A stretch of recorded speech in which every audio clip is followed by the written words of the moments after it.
flight crews and warfighters aboard those aircraft took extraordinary risks to rescue their fellow service members, while at the same time keeping our enemies misdirected.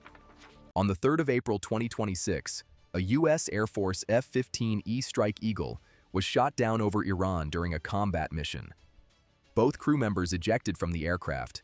One was rescued within hours, but the second, a colonel-rank weapons systems officer, disappeared into the mountains of southwestern Iran. For the next 48 hours, America launched a full-scale intelligence and rescue operation that involved the CIA, U.S. Special Operations Forces, dozens of warplanes, and even Israeli air support.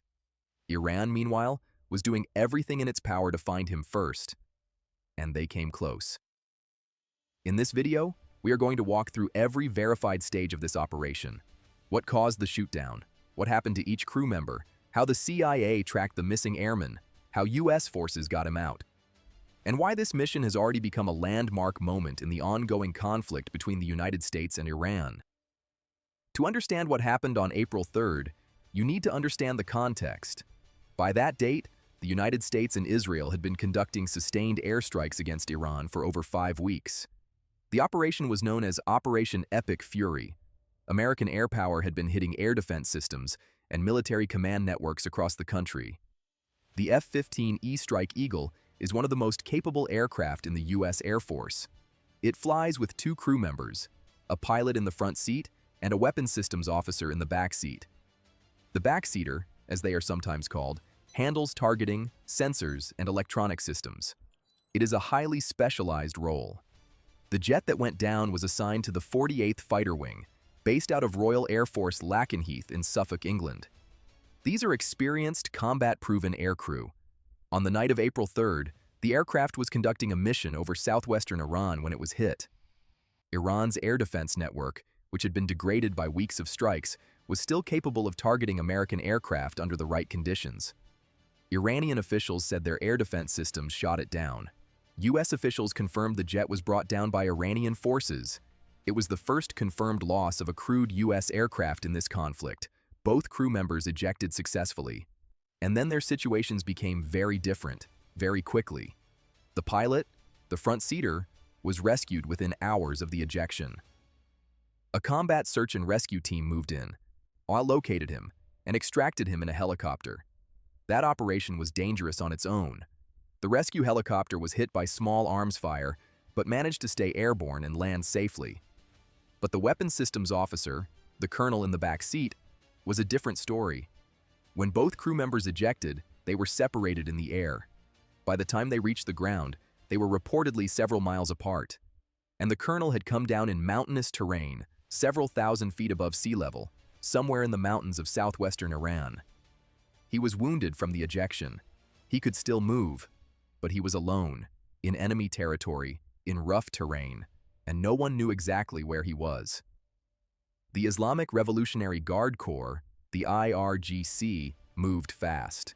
Within hours, Iranian state media was broadcasting public appeals for civilians to help find the American airmen.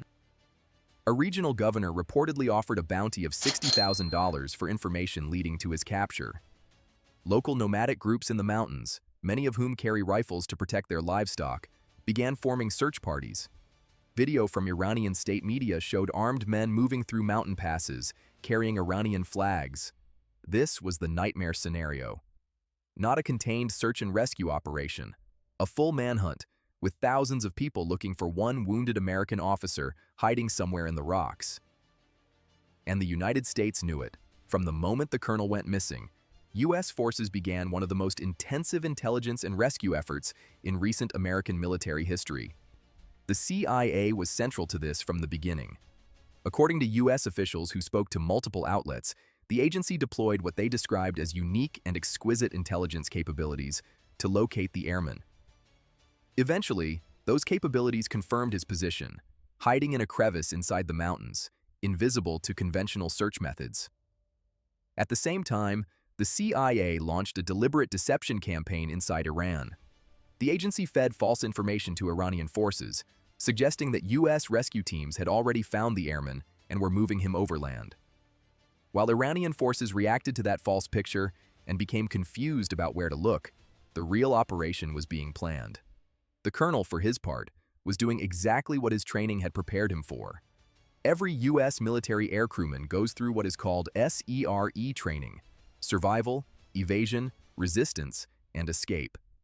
It teaches downed aviators how to stay hidden, how to avoid capture, how to signal for rescue without giving away their position. For a day and a half, the colonel evaded hundreds of Iranian soldiers. At one point, according to reports, he transmitted a short radio message. One defense official said he said the words, "God is good." Trump later told reporters the message sounded like, "Power be to God," and made a notable comment that the phrasing sounded like something a Muslim might say. The exact wording of the transmission remains a matter of slight dispute between accounts, but its effect was clear. It told American intelligence he was alive. The rescue mission was authorized directly by the president. Trump ordered an immediate extraction once the CIA confirmed the colonel's location. According to the New York Times and Axios, U.S. forces established a temporary operating position inside Iran to stage the rescue. Hundreds of special operations troops and military personnel were involved. Israel played a supporting role. Israeli sources told CNN and Axios that the Israeli Air Force postponed some planned strikes on Iran to avoid compromising the operation. Israeli intelligence was also shared with U.S. planners. Israeli Prime Minister Netanyahu later confirmed that Israel had contributed to saving, in his words, a brave American warrior. To clear the path for rescue teams, American aircraft began bombing road convoys approaching the area where the colonel was hiding. Satellite imagery released afterward showed at least 28 craters along roads in the Isfahan Province, each one precisely targeted to block Iranian vehicles from reaching the mountain. This was a controlled military environment being built in real time, around one man, in hostile terrain. The plan was to go in under cover of darkness, reach the colonel's position, extract him, load him onto aircraft, and be out of Iranian airspace before dawn. It didn't go cleanly. The rescue force used HH-60 Pave Hawk helicopters, the Air Force's dedicated combat search and rescue aircraft, along with MC-130J Commando II transport planes to carry out the extraction. When U.S. forces finally reached the colonel's position in the mountains, they came under fire from Iranian forces. Al Jazeera's reporting described what sources called a heavy firefight. What was designed as a quick extraction turned into a sustained combat engagement. The fight dragged on into daylight, operating in broad daylight, inside Iran, surrounded by Iranian forces, while carrying a wounded officer. This is precisely the kind of situation that combat rescue planners spend careers trying to avoid. Trump himself later acknowledged the unusual nature of the operation, noting that the first rescue, of the pilot, had been conducted in broad daylight and that U.S. forces had spent roughly 7 hours over Iran in that phase alone. The second rescue pushed that timeline further. Then the aircraft situation made everything harder. According to the New York Times, after the colonel was loaded aboard the MC-130J transport planes that had been staged nearby, those aircraft malfunctioned. They could not safely depart, and the decision was made to destroy the disabled planes on the ground, along with 4 helicopters that were also damaged, to prevent any sensitive equipment or technology from falling into Iranian hands. The rescue team and the wounded colonel were then reloaded onto 3 replacement aircraft. Iran's IRGC later claimed it had destroyed 2 C-130 aircraft and 2 Black Hawk helicopters during the operation. نیروهای مسلح با بهره‌گیری از جنگ الکترونیک، سامانه‌های نوین پدافند هوایی، اجرای طرح دفاع موزاییکی زمینی و ایجاد حصار نظامی و امنیتی. U.S. officials acknowledged that aircraft were destroyed, but said they were destroyed by U.S. forces themselves, not by Iran. The distinction matters militarily, though it remains a point of dispute in public messaging. What is not disputed is that the operation was significantly more complicated than planned. Shortly after midnight on Sunday, April 6th, President Trump posted 3 words on Truth Social: "We got him." The colonel, described by Trump as a highly respected officer, was confirmed safe. He had sustained serious injuries and was described as seriously wounded, but he would recover. He was flown to Kuwait for initial medical treatment, according to BBC reporting. Trump called the rescue an Easter miracle. An evil group. You can't really do this because You send in 200 men to pick up one, and it's something that's usually not attempted as much as you want to attempt. And bad things happen to that one or two. And in this case, we did two, and it might not have been attempted before, but we did. And we had great talent, but we got a little luck too, I would say.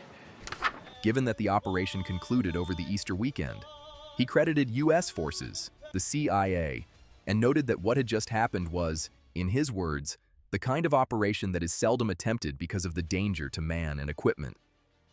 Israeli Prime Minister Netanyahu called Trump personally to offer congratulations and described the mission as a perfectly executed American operation. Congratulations, President Trump. All Israelis rejoice in the incredible rescue of a brave American pilot by America's dauntless warriors. The colonel had spent more than 40 hours on the ground in hostile Iranian territory. He had evaded capture, maintained radio contact, survived a firefight during his own extraction, and made it out alive. Back in the mountains of Isfahan Province, satellite imagery taken the following morning showed dozens of craters across Iranian roads, a destroyed airstrip, and the burned remains of American aircraft that U.S. forces had deliberately left behind rather than let fall into Iranian hands. The footprint of one of the most complex rescue missions in modern U.S. military history was visible from orbit.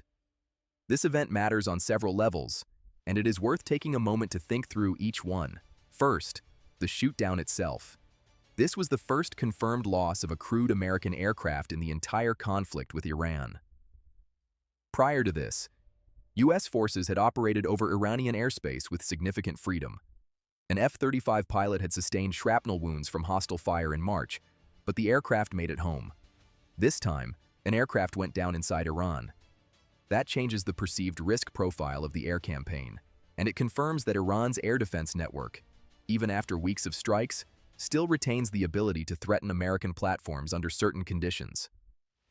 Second, the rescue operation itself sets a precedent. The United States demonstrated a willingness to send hundreds of special operations troops, dozens of warplanes, and CIA intelligence assets into Iran in a sustained ground operation. Not just a quick helicopter raid, but a multi-hour, multi-stage combat mission inside hostile territory.